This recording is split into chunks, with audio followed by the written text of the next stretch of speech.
Good afternoon. This is Jason Shepard here with the Anchor Room. We're going to make a quick video showing the installation of the power steering reservoir tank cover. That's a mouthful. We're actually going to do this for the 0304 Cobras as well as the 1996 through 2004 Mustang GTs. The covers are very similar. This right here is the one for the Cobra, and this one right here is the one for the 96 through 2004 GT.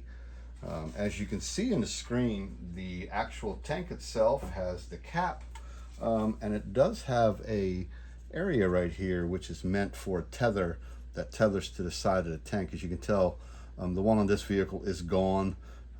This is also a 20-year-old vehicle, so the likelihood of that being there is not really high. The idea is that you are either lucky enough to not have to deal with it, or you'll need to remove it from one of the 2 points before you install this.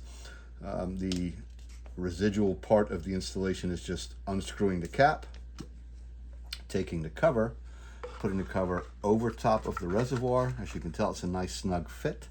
It's a friction fit, as we call it, and then just replace the lid, and that's all there's to it.